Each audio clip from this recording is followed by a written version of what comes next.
नमस्कार दोस्तों, स्वागत है आपका यूके ट्रिपल एससी के PYQ की हमारी इस सीरीज़ में। ज्योग्राफी हमारी चल रही है, 3 पार्ट आ चुके हैं, आज है चौथा पार्ट। आज हम इसे कंप्लीट कर लेंगे, कल देखेंगे विश्व भूगोल। ये आपको समझ में आ गया होगा। इसके अलावा PDF इसकी प्रोवाइड कर दी गई है टेलीग्राम में।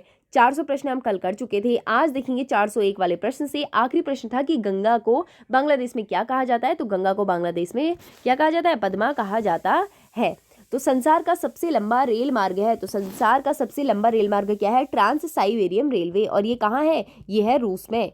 ठीक है, चलो आगे देखते हैं। आगे प्रश्न है, ओजोन छिद्र का परिणाम है, तो ओजोन छिद्र का परिणाम क्या होता है, पराबैंगनी विकिरण होता है। यानी कि देखो, ओजोन परत सूर्य से आने वाली हानिकारक पराबैंगनी किरणों को अवशोषित करती है, और ओजोन छिद्र के कारण पराबैंगनी किरणें सीधे पृथ्वी तक पहुंचती हैं, जिससे त्वचा कैंसर, मोतियाबिंद, प्रतिरक्षा कमजोर होना और अन्य जो है मोतियाबिंद प्रतिरक्षा तंत्र कमजोर होना और अन्य समस्याएं उत्पन्न होती हैं। अब देखो, प्रश्न दिया गया है तमिलनाडु की राजधानी है। अभी तो वर्तमान में प्रश्न कैसे आते हैं, 4 यहाँ पे दे देते हैं और इनकी राजधानियां दे देते हैं, इस तरीके से मिलाने वाले आते हैं। पहले ऐसे आते थे, इसलिए वही क्वेश्चन यहाँ पे दिया गया है। तमिलनाडु की राजधानी है, तो तमिलनाडु की राजधानी क्या है, चेन्नई है। किसकी है ये, तमिलनाडु की।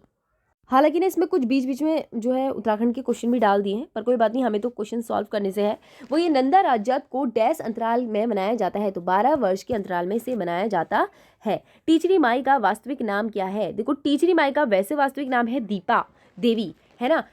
और ठगुली देवी भी नहीं कहते, तो इसलिए इसका आंसर ये लगा दिया गया है। लेकिन देखो, टीचरी माई का वास्तविक नाम क्या है, दीपा देवी है, दीपा नौटियाल यानी कि। और गांव में इन्हें ठगुली देवी के नाम से पुकारा जाता था। और दीपा नौटियाल का जो जन्म था वो 1917 में पौड़ी गढ़वाल में जो है थलीसैंण तहसील में मंजूर गांव में हुआ था, और शराबबंदी को लेकर हुए आंदोलनों में इनका योगदान रहा, और इसी वजह से टीचरी माई का नाम जो है मशहूर हुआ। ठीक है, आगे देखिए, देखो जिस राज्य में एशिया का सबसे बड़ा ऊर्जा पार्क है, तो जिस राज्य में एशिया का सबसे बड़ा ऊर्जा पार्क है, तो कहाँ है, ये है गुजरात में। ठीक है, आगे देखिए, अब यहाँ पे हमें गढ़ दिए गए हैं, हमें इनको मिलाना है। अब देखो, ये गढ़ हमने बेसिकली किस में पढ़े थे, पवार वंश में। वही ना, इसमें पता नहीं क्यों दे दिए ये वाले, खैर पवार वंश में आपने पढ़े होंगे। देखो, नालागढ़ आपने काफ़ी पढ़ा होगा। नालागढ़ कहाँ है, देहरादून में, नालीगढ़ी भी इसे कहा जाता है। ठीक है, और उप्पूगढ़ आपको पता होगा उदयपुर में। तो 1 और 3 आपको पता है, तो देखो आंसर आ गया, इसका आंसर होगा ये वाला। इसके अलावा मुंगरागढ़ कहाँ है, रवाई क्षेत्र में है, और संगीलागढ़ कहाँ है, नैलीचा मानी जो है नैल चामी में है। तो यहाँ पे ये आपके गढ़ अच्छे से हो गए होंगे। आगे देखिए, देखो भारत का दक्षिणतम बिंदु है, तो भारत का दक्षिणतम बिंदु कौन सा है, वो है इंदिरा पॉइंट। चलो आगे देखते हैं। आगे सबसे लंबा प्लेटफॉर्म कहाँ है, तो सबसे लंबा प्लेटफॉर्म कहाँ है, गोरखपुर कहाँ है, यूपी में है, तो यूपी में होगा। देखो, उत्तर प्रदेश का गोरखपुर रेलवे प्लेटफॉर्म सबसे लंबा प्लेटफॉर्म है, और 2013 में विश्व का सबसे लंबा जो प्लेटफॉर्म है इसे घोषित किया था। हालांकि ये वर्तमान में चेंज भी हो सकता है ना, आप पता नहीं कब वीडियो देख रहे हैं इसकी, तो आप देख लीजिएगा वर्तमान में क्या है।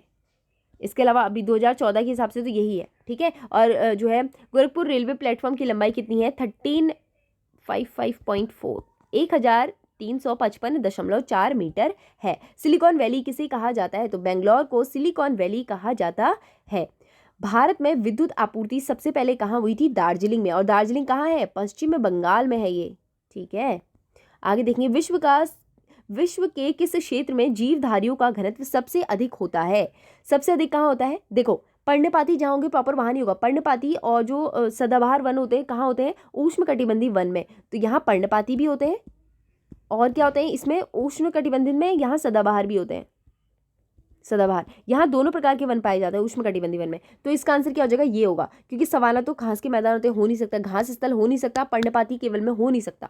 तो इसका आंसर क्या हो जाएगा, उष्णकटिबंधीय वन। ठीक है, आप ऐसे ना ऑप्शन से भी इसका आंसर निकाल सकते थे। देखो यहाँ पे दिया भी गया है, विश्व के उष्णकटिबंधीय वनों में जीवधारियों का घनत्व सर्वाधिक है। अब देखो क्या है, उष्णकटिबंधीय वनों में सदाबहार और पर्णपाती वनों के प्रकार के पेड़ पाए जाते हैं, यानी कि दोनों प्रकार के जो है पेड़ यहाँ पे पाए जाते हैं। इन वनों का जो है पृथ्वी पर सर्वाधिक विस्तार विषुवत रेखा के दोनों तरफ 10 से 15 डिग्री अक्षांशों के मध्य है, और उष्णकटिबंधीय वनों से जो है जड़ उत्पाद, तेल, गोंद, रबर, रेजिन, पेंट, ईंधन, वार्निश और लकड़ियों से उत्पाद जो है मुख्य है। वह शहर जो भारत की आर्थिक राजधानी है, तो कौन सी है, मुंबई है। आगे है, रेशम कीट जिस पर पनपता है, तो रेशम कीट किस पर पनपता है, शहतूत की पत्तियों पर। और देखो रेशम कीट कीट वर्ग का प्राणी है, पहला पॉइंट। ये शहतूत के पत्तों पर पनपता है, ये भी सही है। ये अपना जो है प्यूपा अवस्था में, ये अपनी प्यूपा अवस्था में वाणिज्यिक तंतु की उत्पन्न करता है। क्या करता है? वाणिज्यिक तंतु को उत्पन्न करता है। और लार्वा प्रवस्था के बाद तैयार प्यूपे के बचाव हेतु ये अपनी लार ग्रंथियों द्वारा स्रावित पदार्थ से कोकून तैयार करता है, जिसे रेशम की प्राप्ति होती है। तो प्रश्न आएगा रेशम की प्राप्ति किससे होती है? कोक्यून से होती है। कोक्यून क्या होता है? जो है लार ग्रंथि से स्रावित पदार्थ होता है, किसका? कीट का, जो रेशम कीट होता है। और रेशम जो है कच्चे रेशम के उत्पादन हेतु रेशम कीट का पालन सेरीकल्चर कहलाता है। और रेशम का उत्पादन वस्त्र उद्योग में किया जाता है। शंकुधारी वन जहाँ मुख्यतः पाए जाते हैं, तो शंकुधारी वन मुख्यतः कहाँ पाए जाते हैं? शीतोष्ण क्षेत्र में पाए जाते हैं। इन्हें टेंगा भी कहा जाता है। आगे देखेंगे, निम्न में से गंगा की कौन सी सहायक नदी उत्तर वाहिनी है? तो उत्तर वाहिनी कौन है? सोन। और सोन नदी कहाँ से निकलती है? अमरकंटक से निकलती है। अमरकंटक देखो यहाँ पे लिखा भी, यहाँ ये है। तो देखो अमरकंटक के पठार से निकलने वाली सोन नदी गंगा के दक्षिणी तट के मुख्य उत्तरवाहिनी सहायक नदी है। और सोन नदी अमरकंटक पठार के निकलने वाली जल प्रपातों की एक श्रृंखला बनाती हुई उत्तर दिशा की ओर बहती है तथा पटना के समीप गंगा नदी से मिल जाती है। और गंगा भारत की सबसे लंबी नदी यानी कि 2525 किलोमीटर लंबी नदी है, जिसका जो है उद्गम गंगोत्री हिमानी के गोमुख से होता है। और गोमती गंगा नदी का एकमात्र सहायक नदी है जिसका उद्गम मैदान से होता है। ठीक है, चलो आगे देखेंगे। आगे प्रश्न है, लक्षद्वीप समूह स्थित है। तो लक्षद्वीप समूह कहाँ स्थित है? ये है अरब सागर में। देखो लक्षद्वीप भारत के दक्षिण पश्चिम की में जो है अरब सागर के स्थित एक भारतीय द्वीप समूह है। लक्षद्वीप समूह में 36 द्वीप हैं, परंतु केवल 7 द्वीप में ही जनजीवन है। 36 तो इसमें द्वीप है, लेकिन केवल 7 द्वीप ऐसे हैं जिसमें जनजीवन है। देसी पर्यटकों को 6 द्वीपों पर जाने की अनुमति है, जबकि विदेशी पर्यटकों को केवल 2 द्वीपों पर जो है अगंती और जो है बंगाराम पर जाने की अनुमति है। और लक्षद्वीप भारत का एकमात्र मूंगा द्वीप है। अब देखो यहाँ पे लक्षद्वीप के बारे में आपको बहुत सारी चीज़ें पता चल गई। सबसे पहले क्या पता चला कि जो है यहाँ पे 36 द्वीप हैं, जिसमें से 7 द्वीपों पर जो है लोग रहते हैं।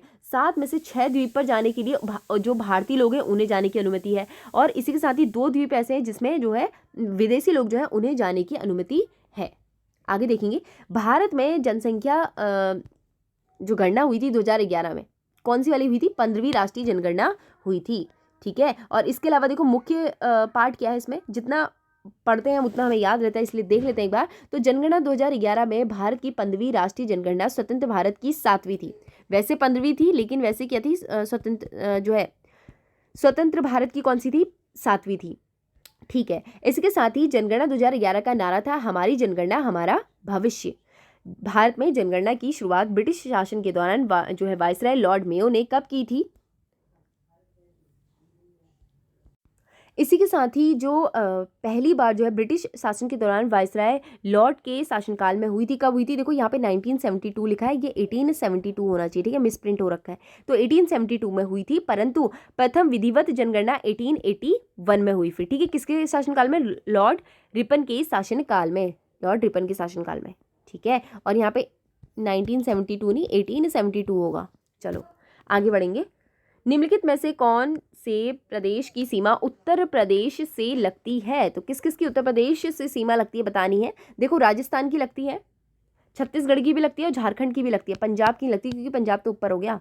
तो 2, 3 और 4 इसका आंसर होगा। आगे है, भारत और चीन के बीच सीमा रेखा को क्या कहते हैं? तो भारत और चीन के बीच की सीमा रेखा को मैकमोहन रेखा कहते हैं और 1914 में ये रेखा खींची गई थी।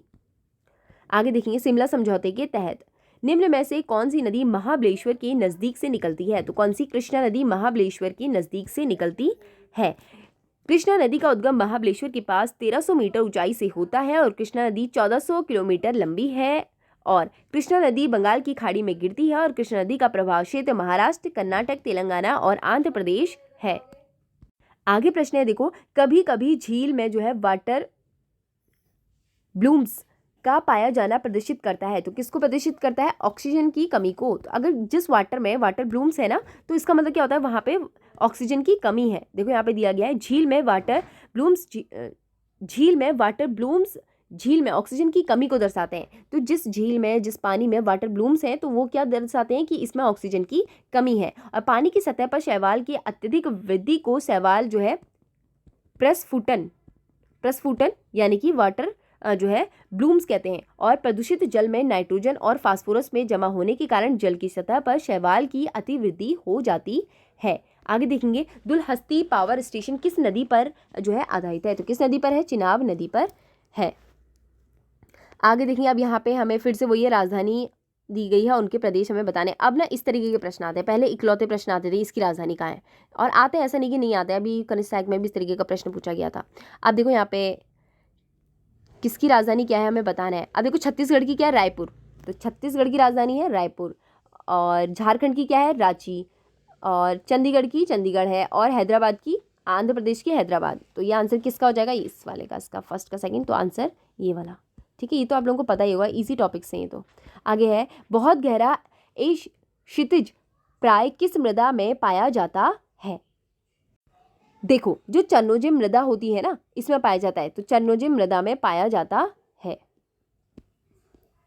आगे देखेंगे, भाखड़ा नागल बहुउद्देशीय परियोजना निम्न में से किस राज्यों का जो है संयुक्त उद्यम है? तो किसका है ये? पंजाब, हरियाणा और राजस्थान। आगे देखेंगे, वामन वृक्षों वाला उच्च तुंगता उष्णकटिबंधीय वन कहलाता है। क्या कहलाता है? अल्पाइन वन कहलाता है। इसे क्या कहते हैं? अल्पाइन वन कहते हैं। निम्नलिखित राज्यों में किस एक में कुल भौगोलिक क्षेत्र में वन क्षेत्र की प्रतिशतता उच्चतम है? तो कहाँ है? अरुणाचल प्रदेश में। अब यहाँ पे हमें ये दिए गए हैं, इनको हमें बताना है। इसको देख लेते हैं, यहाँ पे देखो, है ना, देखो NH44, आप लोगों को कुछ चीज़ें तो इसकी याद होंगी। देखो NH44, ये क्वेश्चन थोड़ा वो था ना, तो मैंने यहाँ पे आंसर से ही स्टार्ट कर दिया इसको। ठीक है, देखो NH44 ये श्रीनगर से कन्याकुमारी तक का है। NH27 ये है पोरबंदर से सिलचर तक का। आप ये भी देख लेना कितने बड़े हैं ये। ठीक है, सबसे बड़ा तो यही है NH44। आगे NH44 दिल्ली से चेन्नई तक का है। NH52 ये है संगरूर पंजाब से लेके अंकोला तक का है। और NH30 यह है सितारगंज से इब्राहिमपट्टनम तक। चलो आगे बढ़ेंगे। आगे अब यहाँ पे दिया गया है, देखो ये याद रख लेना NH30 वाला। ठीक है, देखो सितारगंज से, ये उत्तराखंड से है ना,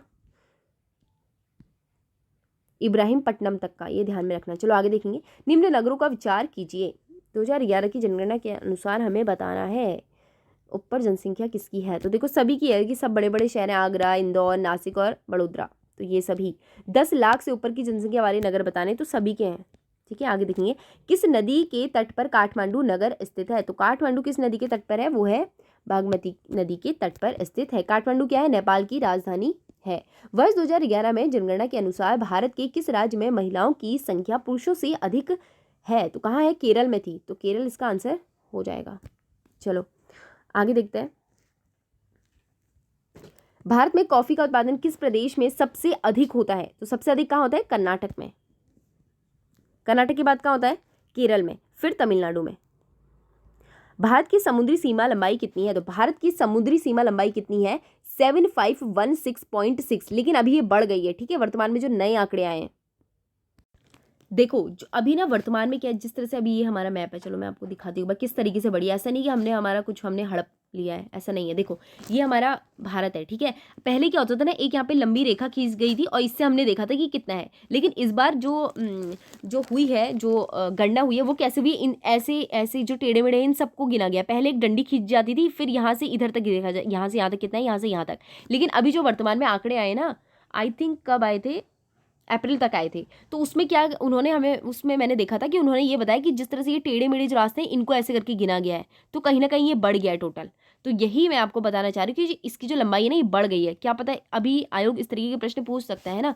तो देखो तटी जो हमने देखा था, तटी तो हमारी 6100 है, लेकिन यहाँ पे द्वीप और इसने क्या पूछा हमसे? समुद्री सीमा टोटल पूछी होगी ना फिर, क्योंकि टोटल तो इन्होंने दी भी है। तो द्वीप प्लस तटी, यानी कि द्वीप के साथ और ये तटी वाली, इन दोनों की सीमा कितनी है हमारी? वो है 7516.6 जो हमें दी गई है। और टोटल कितनी है? देखो टोटल वाली भी पूछ लेता है, लेकिन अब देखो टोटल अभी जो वर्तमान में अपडेट वाली कितनी है? 1109.8.81 इतनी है। और वृद्धि कितनी हुई है? वृद्धि पूछ सकता है कितनी हुई है, तो 35 337.21 यानी कि 3537 से लगभग इतनी वृद्धि हुई है टोटल में। आप एक बार ये वाला क्वेश्चन को देख लेना, इंपॉर्टेंट है, ठीक है। चलो आगे देखते हैं, ये वाले क्वेश्चन को एक बार देख ही लेना क्योंकि इंपॉर्टेंट है। अभी हमने इसको अपडेट किया है, अभी कुछ टाइम पहले आंकड़े आए हैं इस रिलेटेड।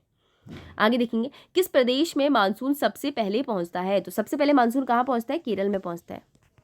भारत का सबसे पुराना तेल उत्पादक राज्य कौन सा है? डिगबोई हमने पढ़ा था शायद, असम में है ये देखो, असम सबसे पुराना तेल उत्पादक राज्य है। असम के डिगबोई में वर्ष 1867 में भारत का पहला तेल कुआं खोदा गया और भारत में पेट्रोलियम उद्योग की शुरुआत 1889 में हुई। कब हुई? 1889 में। और जबकि प्राकृतिक गैस की शुरुआत 1960 के दशक में हुई थी। नागार्जुन सागर बांध किस नदी पर है? तो नागार्जुन कहाँ है? कृष्णा नदी पर है। आगे देखेंगे, भारत की सबसे लंबी नदी कौन सी है? तो भारत की सबसे लंबी नदी है गंगा और इसकी लंबाई कितनी है? 25 से 25, ऐसे अगर आपने याद किया हुआ तो, ठीक है। चलो आगे देखते हैं। आगे है, लखवाड़ बांध डैश नदी पर बना है? लखवाड़ बांध कहाँ पे बना है? यमुना नदी पर बना हुआ है। ये यमुना नदी और इससे रिलेटेड तो आ ही जाता है। देखो आगे दिया गया है, भारी जल प्रकल्प तलचर और उर्वरक संयंत्र पाराद्वीप यह राज्य से प्रसिद्ध उद्योग धंधे हैं। तो किस चीज़ के हैं ये? उड़ीसा में, उड़ीसा होगा इसका आंसर। काफ़ी पुराना क्वेश्चन है वैसे। देखो, फेदोमीटर का उपयोग किसे मापने के लिए किया जाता है? तो फेदोमीटर जो होता है, फेदोमीटर का समुद्र की गहराई को नापने के लिए किया जाता है, फेदोमीटर। आगे है, पीतल मिश्रण है। जो पीतल होता है वो किस किस का मिश्रण है हमसे पूछा जा रहा है। तो पीतल जो मिश्रण है वो है तांबा और जस्ते का। तांबा और जस्ते का पीतल जो है मिश्रण है, ठीक है। देखो, पीतल तांबा और जस्ते का मिश्रण है और तांबा पीतल की मजबूती और चमक देता है, जबकि जस्ता पीतल को कठोर और जंग से बचाने में मदद करता है। क्या क्या देखा हमने? जो पीतल है किस किस का मिलावट है, यानी कि किन दो चीज़ों को मिलके बनाया है? पहला तांबा और दूसरा जस्ता। अब यहाँ पे जो तांबा है, तांबा पीतल को जो मजबूती होती है, मजबूती और जो है चमक देने के लिए काम आता है तांबा। और जो जस्ता होता है, जस्ता क्या करता है? जंग से बचाने के लिए और कठोर बनाने के लिए। आगे है, निम्नलिखित में से कौन सी दो दूरस्थ स्थान पूर्वी पश्चिम गलियारे से जुड़े हैं? तो कौन से हैं? ये है सिलचर और पोरबंदर, जिसमें इंपॉर्टेंट है वाला। कर्क रेखा गुजरती है, मित्र पर गमछा झाड़ करके एक ट्रिक थी, वो मैंने आप लोगों को बताई है। तो इसमें से कहाँ से गुजरती है बोला है? इसमें से कहीं से नहीं गुजरती, केवल एक गुजरात इसका है। हालांकि देखा जाए तो मैं क्या बता रही थी, हालांकि देखा जाए तो कर्क रेखा 8 राज्यों से होकर गुजरती है। मित्र पर गमछा झाड़ इसकी ट्रिक है, आप एक बार देख लेना। यह है गुजरात, राजस्थान, छत्तीसगढ़, झारखंड, पश्चिम बंगाल, त्रिपुरा, मिजोरम आदि। कर्क रेखा भारत के 2 भागों में, उत्तरी और दक्षिण भाग में बांटती है और 21 जून को सूर्य कर्क रेखा के ठीक ऊपर होता है, जिसमें ये दिन साल का सबसे लंबा दिन और रात सबसे छोटी होती है। और कर्क रेखा एक काल्पनिक रेखा है और 23.5 अक्षांश पर है। हीराकुंड परियोजना किस नदी पर निर्मित है? तो हीराकुंड जो परियोजना है ये महानदी पर जो है क्या है? निर्मित है। और हीराकुंड परियोजना महानदी पर निर्मित है, जो उड़ीसा के संबलपुर शहर में है। और ये विश्व का सबसे लंबा मिट्टी का बांध है। और हीराकुंड जलाशय 12 अक्टूबर 2021 को रामसर साइट घोषित किया गया था। और हीराकुंड जलाशय 55 किलोमीटर लंबा है और हीराकुंड बांध की कुल लंबाई 25.8 किलोमीटर है। आगे देखेंगे, आगे निम्नलिखित में से कौन सा जोड़ा सही नहीं है? आप देखो, देखो कौन सा जोड़ा सही नहीं है हमें बताना है ना यार। पर प्रश्न को देखा जाए तो अच्छा सही है, वही तो सही है। कौन सा सही है? देखो, नागालैंड की कोहिमा होती है, ये भी गलत। अरुणाचल प्रदेश की क्या होती है? ईटानगर, ये भी गलत, ईटानगर है। और असम की क्या होती है? दिसपुर, तो ये भी गलत। तो आंसर एक ही सही है, वो है मणिपुर। तो आपको समझ में आ गया कि इसमें कौन सा सही हमसे पूछा था, ठीक है। आगे देखेंगे, अब यहाँ पे हमें ये दिया गया है, इसको कूट से हमें मिलाना है। देखते हैं क्या दिया गया। इसमें 5 दिए गए हैं, चलो देखते हैं। भेल, ये कहाँ है? BEL, ये कहाँ है? देखो ये, और ये क्या है? ये इलेक्ट्रॉनिकल है, तो आंसर ये हो जाएगा सेकंड। देखो एक ही में ही है, देखा जाए तो बस बात खत्म। BEL कहते हैं इसे, ठीक है। तो ये हमें पता है इलेक्ट्रॉनिक इससे जुड़ा हुआ है, ठीक है। और हाल का है, ये है वैमानिक की है। सेल क्या है? सेल देखो, सेल है रासायनिक। सेल क्या है? लोह एंड इस्पात है सेल, हाँ लोह एंड इस्पात से जुड़ा हुआ है। और BPCL क्या है? देखो थर्मल पावर है, नहीं रासायनिक होगा ये। BPCL क्या है? ये है रासायनिक है, और एनटीपीसी क्या है, थर्मल पावर है। ये आप एक बार अच्छे से देख लेना, इसका आंसर तो यही होगा। देखो बेल क्या है, ये है इलेक्ट्रॉनिक से जुड़ा हुआ है, तो इसका आंसर तो ये हो गया। इसका हॉल क्या है, जो है वैमानिकी है। सेल क्या है, सेल है लोह एवं इस्पात। और बीपीसीएल क्या है, रासायनिक। और एनटीपीसी क्या है, थर्मल पावर।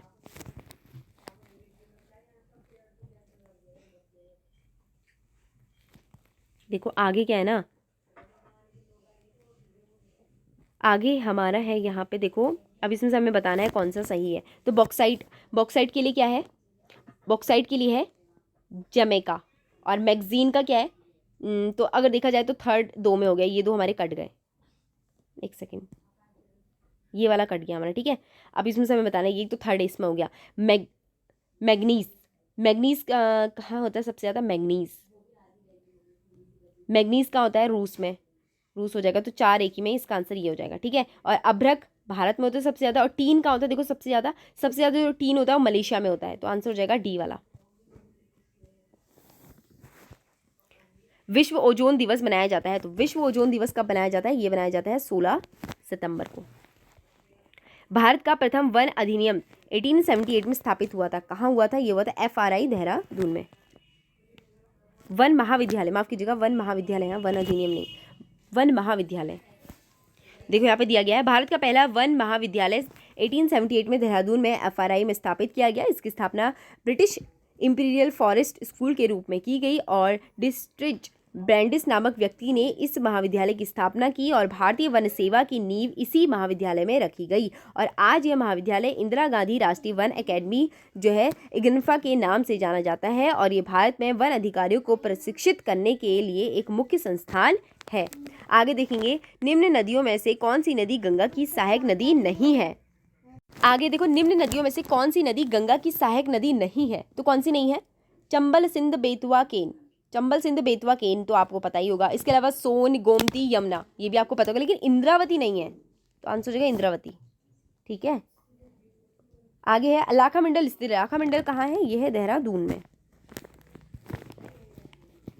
आगे देखते हैं, अरुणाचल प्रदेश व म्यांमार के मध्य सीमा बनाने वाली श्रेणी कौन सी है, तो अरुणाचल प्रदेश और जो है म्यांमार, तो पिटकाई भूम है ये, ठीक है, इंपॉर्टेंट है ये भी। सोनप्रयाग में सोन गंगा नदी का संगम डैश नदी में है, तो कहाँ है, यह मंदाकिनी में। आगे है सिंह युग्म का जो है, यहाँ पे अभी हमें बताना है, एक सेकेंड ना, सोन और जैसे जो केदारनाथ, रुद्रप्रयाग, सोनप्रयाग और गौरीकुंड, आपने ये वाला देख लिया होगा, ठीक है, प्रमुख नदी है इसकी, देवप्रयाग वगैरह। आगे देखेंगे, अब इसमें हमें सही युग में बताना है। देखो काली नदी लिपुलेख से निकलती है, ये सही है। सही युग का चयन नहीं नहीं नहीं, ये गलत है फिर, क्योंकि और भी तो है ना इसमें। देखो एक काली नदी तो सही है, लेकिन भागीरथी गोमुख से निकलती है, ये भी सही है। तो अच्छा, उपयुक्त में से दोनों सही होंगे, इसमें बोलते कौन सा सही है ना, आंसर ये होगा, ठीक है। आगे देखो, फिर से वही है, यहाँ पे दे दिया गया है, और इनकी पूछी गई। अरुणाचल प्रदेश की, अरुणाचल प्रदेश की क्या होती है, ईटानगर। मिजोरम की क्या होती है, आइजोल। और असम की दिसपुर। और मेघालय की शिलोंग। आगे है, मिट्टियों का विवरण दर्शाने का सर्वोच्चतम विधि है, तो क्या है, वो है इनमें से कोई नहीं, ठीक है। आगे देखेंगे, दिल्ली, आगरा और मथुरा डैश नदी के किनारे है, तो किस नदी के किनारे है, यमुना नदी के किनारे है। ऑर्गेनिक खेती में प्राकृतिक खाद और कीटनाशक जो है पेस्टिसाइड का प्रयोग किया जाता है। लद्दाख में पाए जाने वाले गपास डैश हैं, तो लद्दाख में पाए जाने वाले जो गपास हैं वो क्या है, बौद्ध विहार मंदिर है। कोलकाता बंदरगाह डैश पर स्थित है, तो कोलकाता का बंदरगाह कहाँ है, कोलकाता का हुगली नदी पर स्थित है। आगे देखो, भाखड़ा बांध किस नदी पर बना है, तो किस नदी पर बना है, सतलज नदी पर बना है। आगे है, लक्षद्वीप डैश में स्थित है, तो लक्षद्वीप कहाँ है, हिंद महासागर में स्थित है। ब्राजील में पाए जाने वाला कैंपोस डैश है, तो कैंपोस क्या है, ये एक उष्ण कटिबंधीय घास का मैदान है। कैंपोस कैंपोस किस वर्ग में सभी भूमिगत तने हैं, तो सभी भूमिगत तने किस में होते हैं, देखो अदरक, आलू और प्याज, ये सब भूमिगत होते हैं। पुष्पेश पंत को किस क्षेत्र में जाना जाता है, तो किस में जाना जाता है, अंतर्राष्ट्रीय मामलों के विशेषज्ञ हैं ये, ठीक है। इसमें ना कुछ कुछ उत्तराखंड के भी प्रश्न डाल दिए गए इन्होंने। चलो आगे देखते हैं। Himalayan institute hospital and trust की स्थापना किसने की? तो किसने की थी? ये की थी स्वामी राम ने 1969 में। भारत में वस्तु और एवं सेवा कर जीएसटी विधेयक कब पास हुआ? तो विधेयक कब पास हुआ था? 3 अगस्त 2016 को, और 1 जुलाई 2017 को क्या हो गया था? ये लागू हो गया था 122वें संविधान संशोधन के तहत। स्वतंत्र भारत की प्रथम सामाजिक, आर्थिक तथा जातीय जनगणना कब कराई गई थी? तो कब कराई गई थी? 2011 में। तीस्ता और फेनी नदी के जल बंटवारे पर भारत ने एक समझौते पर हस्ताक्षर कर किस देश के साथ इस समझौते पर हस्ताक्षर किया था? तो किसके साथ? बांग्लादेश के साथ। देखो, तीस्ता और फेनी नदी के जल बंटवारे पर भारत ने बांग्लादेश के साथ समझौता किया, और तीस्ता नदी भारत के सिक्किम राज्य से निकलती है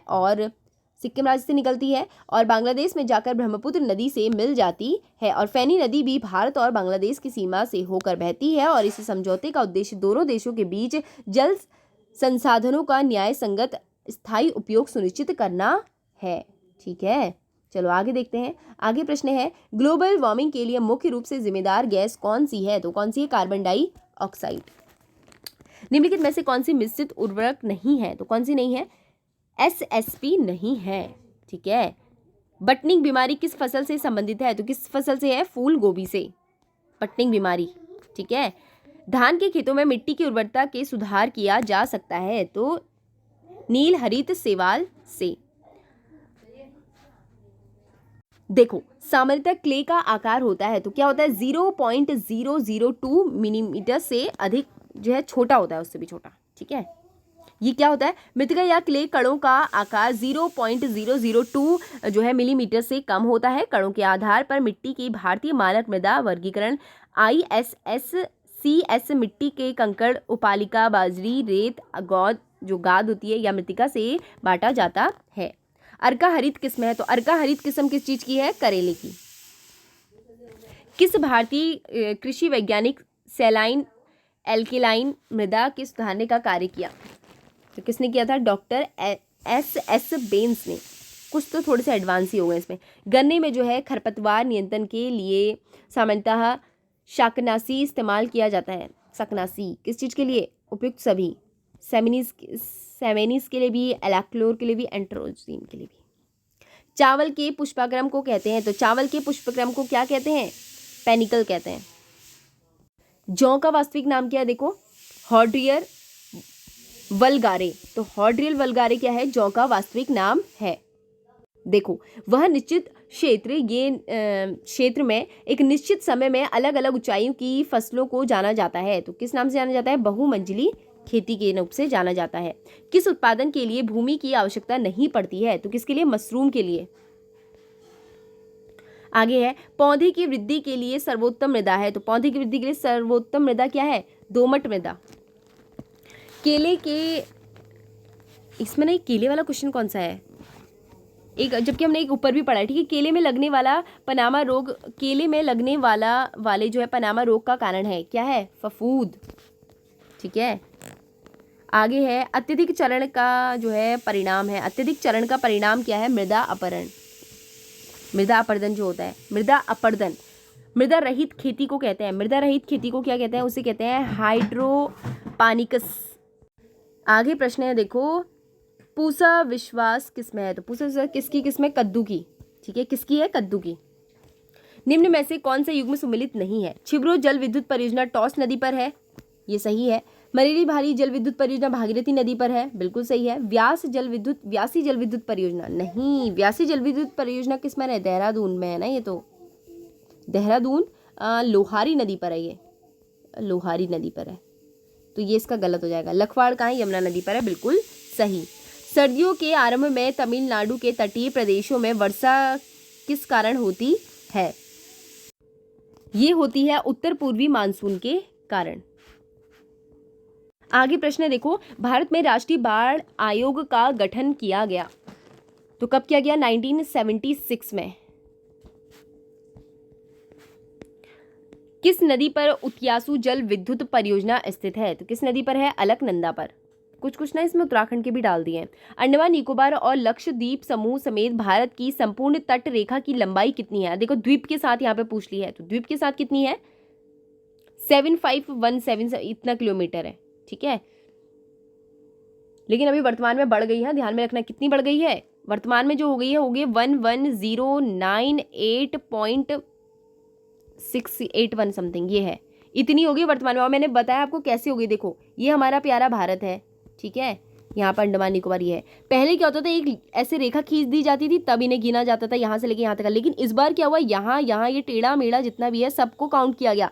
इसलिए जो है ये जो है इसके जो आंकड़े आए हैं बढ़ के आए हैं, और ये इतने से लेके इतनी हो गई है। अब ध्यान में रखना कितना है, ये कितनी हो गई है, मैंने कितना बताया, ये हो गई है 11098.81 समथिंग हो गई है। और कितनी प्रतिशत वृद्धि हुई है ये भी पूछ सकता है, तो 3537.21% की वृद्धि हो गई है। किस तरीके से वृद्धि हुई है बता दिया मैंने आप लोगों को, ठीक है, ये इस तरीके से। चलो आगे देखिए, प्रश्न देख लेना एक बार, आप लोग को यूट्यूब में मिल जाएगा, ये अपडेट हो गई है। निम्न में से किस नहर को जो है दामोदर नदी से निकाला गया है? तो दामोदर नदी से कौन सी नहर को निकाला गया है? एडन नहर को निकाला गया है। वन नीति 1952 के अनुसार भूभाग का कितना प्रतिशत वनों के अंतर्गत होना चाहिए? तो कितना होना चाहिए? 33%, ठीक है। आगे देंगे, संतोपत हिमनद उद्गम स्थल है। तो संतोपत हिमनद जो है उद्गम स्थल है किसका है? अलकनंदा नदी का है। आगे देखेंगे, कोडाईकनाल दक्षिण भारत का प्रमुख पहाड़ी स्टेशन स्थित है। तो कहाँ स्थित है? यह है पलानी पहाड़ियों में। आगे है, निम्न में से कौन सा कठोरतम खनिज है? सबसे कठोर खनिज कौन सा है? हीरा है, और ये रूपांतरित चट्टान का उदाहरण है, आई थिंक, ठीक है, आई थिंक इसी का ही है। अब मैंने गलत बोला हो तो आप कमेंट करके जरूर बताना। जोजिला दर्रा जोड़ता है, तो जोजिला दर्रा किसको जोड़ता है? लेह एवं श्रीनगर को जोड़ता है। आगे है, रावत भट्टा परमाणु ऊर्जा संयंत्र किस राज्य में अवस्थित है? तो रावत भट्टा परमाणु ऊर्जा संयंत्र किस राज्य में स्थित है? यह है राजस्थान में, ठीक है। आगे प्रश्न है, आखिरी प्रश्न है इसका, और उसके बाद फिर जो अभी हाल ही में पेपर हुआ था ना उसकी PYQ है। भारत में जो है बॉक्साइट का सबसे बड़ा उत्पादक राज्य कौन सा है? तो आपने इसे एक बार देख लेना, हालांकि इसमें तो ये इसका उड़ीसा बता रहे, लेकिन ये ना बदलते भी रहता है, तो वर्तमान में क्या है आप एक बार देख लेना, ठीक है। 2021 के हिसाब से तो वही है। चलो आगे देखते हैं। आगे प्रश्न है, प्रवास के जलांकीय परिमाणों के संदर्भ में निम्नलिखित में से कौन सा कथन सत्य है? देखो कौन कौन सा, देखो, प्रवास के देश के अंदर जनसंख्या का पुनर्वितरण होता है, बिल्कुल सही है। ग्रामीण नगरीय प्रवास नगरों में जनसंख्या की वृद्धि में योगदान देने वाले महत्वपूर्ण कारक में से एक है, ये भी सही है। प्रवास में विभिन्न राज्यों में लिंग अनुपात असंतुलित हो गया है, तो उपयुक्त सभी। वर्ष 2011 की जनगणना के अनुसार भारत की जनसंख्या का कितने प्रतिशत हिस्सा ग्रामीण क्षेत्रों में निवास करता है? 68.84 है। अब ऐसा कुछ कहीं पे दिया नहीं गया है, ये भी हो सकता था वैसे आंकड़ों के हिसाब से। तो 68.84% ग्रामीण और 31.61% शहर, ठीक है। भारत का क्षेत्रफल, अब देखो ये 2021 में पूछा गया है। कई बार होता है हम लोग सोचते हैं इस तरीके के प्रश्न नहीं आएंगे। अब देखो अगर आप पेपर में भी होते हैं ना, आप दो चीज़ों में कंफ्यूज हो जाते हैं। देखो ये इन तीन चीज़ों में इसने इतना बड़ा कन्फ्यूज़न दे रखा है यहाँ पे, जबकि इसका आंसर क्या है पता है? इसका आंसर है ये वाला। तो आज ही आप यहाँ पे पढ़ लो एक बार, हमें पता होना चाहिए। 3287263, तो 3287263 आप ऐसे नंबर करके भी इसे याद कर सकते हो। देखो अगर ये 2021 में पूछा तो अभी भी रिपीट हो सकता है। चलो आगे देखेंगे, मालवा भूस्खलन किस वर्ष हुआ था? तो कब हुआ था? ये हुआ था 1988 में। तड़ित झंझा उत्पन्न होते हैं तो कपासी वर्षी मेघों से। कोडरमा प्रसिद्ध है, तो कोडरमा किस चीज? अभ्रक के लिए प्रसिद्ध है। भारत के उत्तर पश्चिमी भाग में शीतकालीन वर्षा का कारण है, तो क्या है? पश्चिमी विक्षोभ। पारिस्थितिकी तंत्र शब्दावली का सर्वप्रथम प्रयोग किया गया, तो पारिस्थितिकी जो तंत्र है इसका सर्वप्रथम प्रयोग किसने किया था? वो किया था H.G. टांसले ने। किसने किया था? टांसले ने। इस तरीके के प्रश्न आते हैं, ध्यान में रखना, पढ़ लेना इसको, ठीक है। तो क्या है? पारिस्थितिकी तंत्र शब्दावली का सबसे पहले प्रयोग किसने किया था? वो किया था A.G. टांसले ने। टांसले, अगर नाम में थोड़ा सा मैं गलत बोलूँगी तो आप प्लीज़ उसको थोड़ा एडजस्ट कर लेना। टांसले है इसका नाम, ठीक है। थोड़ा कई बार बोलने में प्रॉब्लम हो जाती है। टांसले नाम है इसका। चलो आगे देखेंगे। देखो एक इसमें ना ये इंपॉर्टेंट है, अब कुछ क्वेश्चंस दिख नहीं रहे ना अच्छे से। भोपाल गैस त्रासदी कब हुई? तो भोपाल गैस त्रासदी कब हुई थी? 1984 में हुई थी, हमें पता है, ये भी कट ये भी कट, लेकिन अब यहाँ पे इन्होंने फंसा दिया, नवंबर नहीं है दिसंबर है, तो आंसर क्या हो जाएगा? 1984 में हुई थी, 2-3 दिसंबर को हुई थी, दिसंबर में, ठीक है। आगे देखेंगे, निम्न में से कौन सी नदी दक्षिण गंगा जानी जाती है? दक्षिण गंगा किसे कहा जाता है? गोदावरी को कहा जाता है। किसे कहा जाता है? गोदावरी को कहा जाता है। निम्न में से कौन सा राज्य 3 ओर से बांग्लादेश से घिरा हुआ है? तो कौन सा है? त्रिपुरा। नाम से भी पता चल रहा है तो त्रिपुरा बांग्लादेश से तीनों तरफ से घिरा हुआ है। अब यहाँ पे फिर से प्रश्न आ गए हैं, वो वाला, राज्य और राजधानी दी है। मणिपुर की क्या होती है? इम्फाल होती है। नागालैंड की कोहिमा, सिक्किम की त्रिपुरा की अगरतला, सिक्किम की गंगटोक, तो आंसर ये हो जाएगा।